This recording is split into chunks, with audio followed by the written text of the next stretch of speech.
Good afternoon, amazing audience. Today we are live with an interesting guy. His name is Damian Stamm. Yeah? Damian, please do tell us, how are you doing today?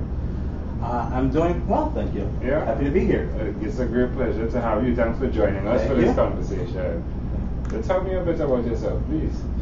So, I am a product manager at AWeber during the day, and at night I am the father of 2 kids, including one who is special needs. Oh, really? So that's it's a big part of my life. How does that go? It's a very interesting experience because my first child, he was born, and like any parent, I was scared and excited at the same time.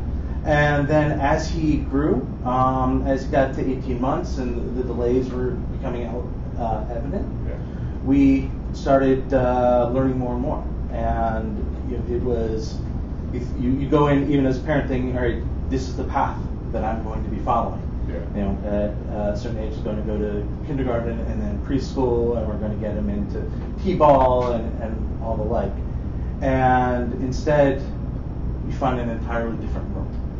And it's an entirely different experience. I now have a second child who is neurotypical, but it's a very different approach for both. So, I mean, where did you get the patience from to even endure the process that you decided, right? You've chosen to take. Where did you get that from? I think it came from my parents. My grandfather, specifically on my mom's side, was a very patient guy.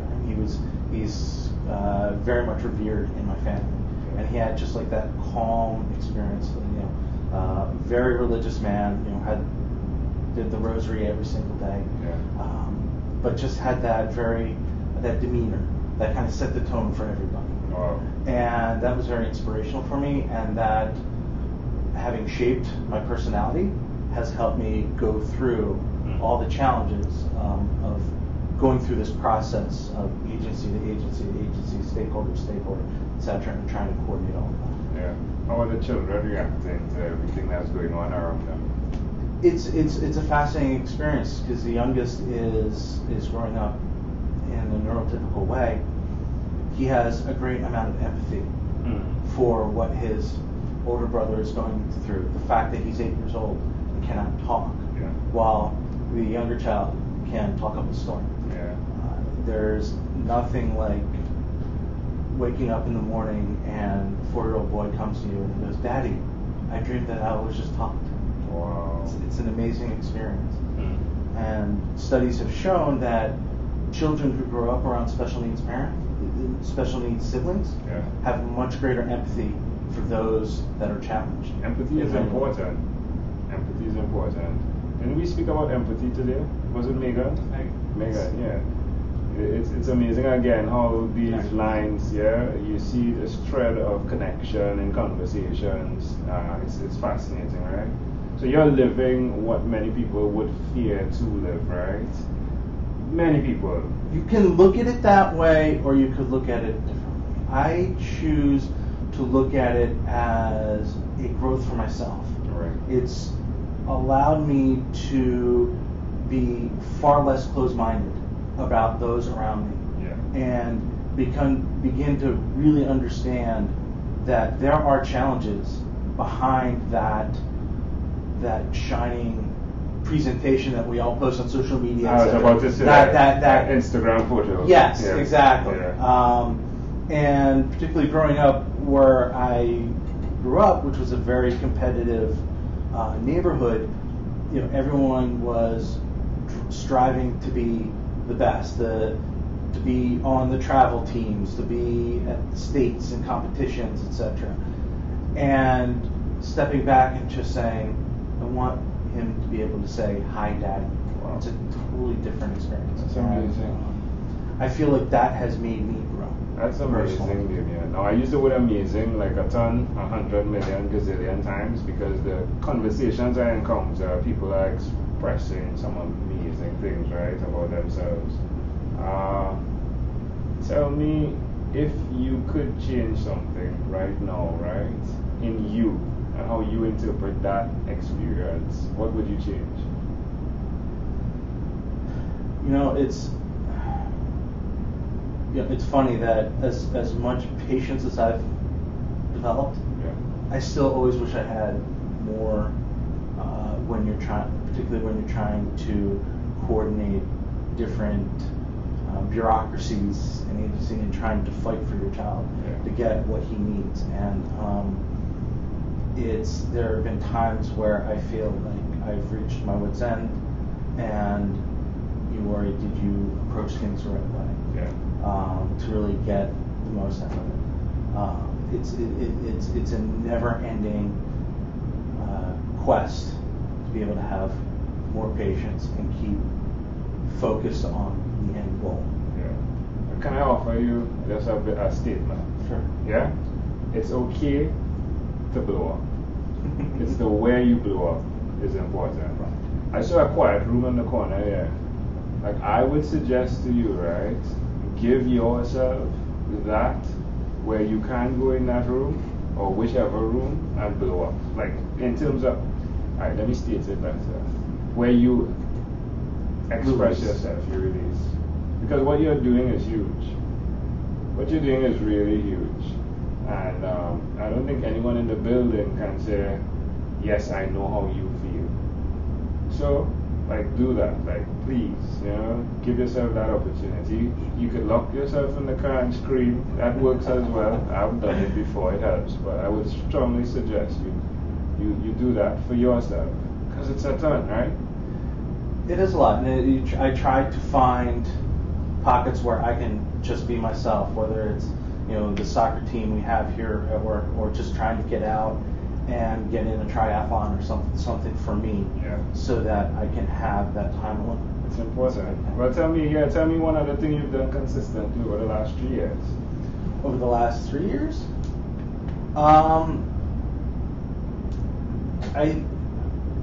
I'd say if I were to go 3 or roughly those years, it is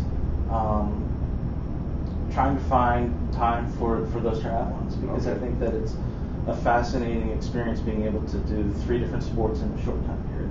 Yeah. And it's enjoyable. How does that make you feel when you're doing that?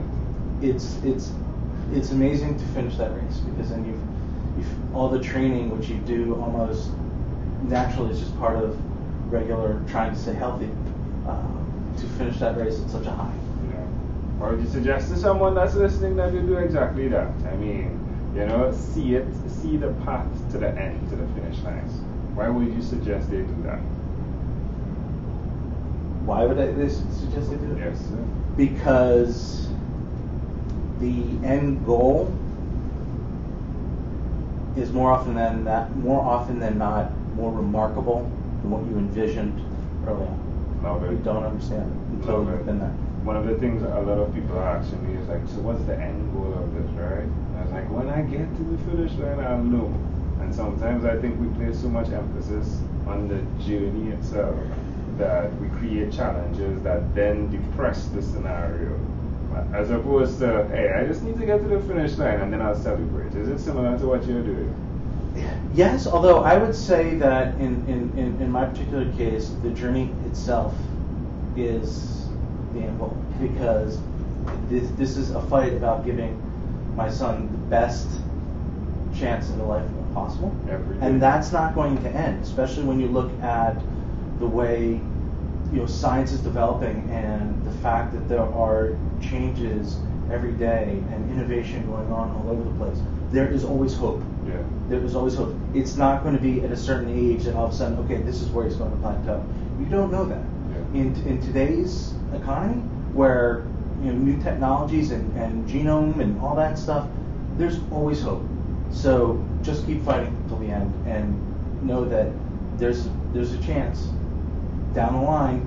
Might be short, might be medium, but there's going to be a chance, and be as best prepared to take advantage of it as best as possible. That's wonderful.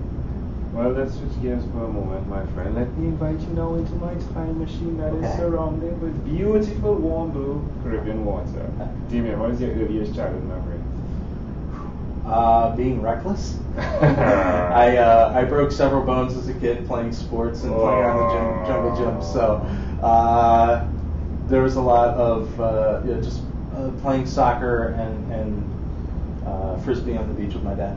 Yeah. How old do you think you were in those memories? 5 years old. Why do you think those memories are so clear? Because it was a connection with my father. Yeah. And just the fun I was having at that time. And now you are ensuring that your children have a connection with their fathers. A legacy. So it's beautiful. Yes. Yes. That's why I cherish just going to, with my neurotypical son, his swim practices and sports and everything. Yeah, like you get that. to Just share that enjoying space. Yeah, it's wonderful. Tell me, what's your favorite song at 12? Jeez, that's embarrassing. I think that was an embarrassing. I think I was listening to MC Hammer. Right. Right. Which song from MC? It was Too Legit to Quit. All right. You know, I love how these things connect. I mean, he is the guy, right? That's living a life where, you know, it's too legit to quit, right? Your sons, right? It's too legit to quit, right? Absolutely. High five. All right, my friend. We've arrived at our destination, but before we get off of this time machine, there's a small declaration form, so it's yes or no, right? Okay. Possibly a bit more. Have you chosen someone to pass on your skills to? Yes, I mean, I would pass along the importance of making sure that you always understand there's a team behind you and doing your best to facilitate that team. That if they're doing one thing over here, there is a connection to someone over there. Yeah. And doing your best to set up everything for success. If you do that, you've got the best chance. Sweet. Are you married? Yes. Well, you said you have 2 boys, right? 2 boys, yes. Do you believe in God? Yes. Do you have an inner circle of friends? Yes. Do you watch TV for more than 3 hours a day? Do. How about 3 hours a week? Maybe. Yeah. What about screen time? The phone and or the computer? More than 8 or less than 8 hours a day? Including work? Including it's given there's a lot of work for family behind the computer screen. It's a lot of that. I wouldn't call it recreational. Yeah. It can be up there. Yeah, it's cool. Wherever people work on the computer. Yeah. All right. If you had to share with us your own unique real statement, a statement that represents who Damian, and your last name slips me. Like, wait. Sorry. What I'm cutting it. Oh, stop. If you had to share with us, your own unique real statement, a statement that represents Damian Stamm, what would you say that is? Never stop fighting. Okay. It's too legit to quit. Yes. This has been a great pleasure, Damian. Before you leave, is there anything else you'd like to share with our amazing audience? Just understand that when a child is acting up in a meltdown or something like that in the playground or something like that, just be understanding it's not always just because the parent is a bad parent or not disciplined, but sometimes, especially as parents are facing a lot of difficult challenges and trying to be understanding. I appreciate it. Thank you, my friend. Thank you. Oh,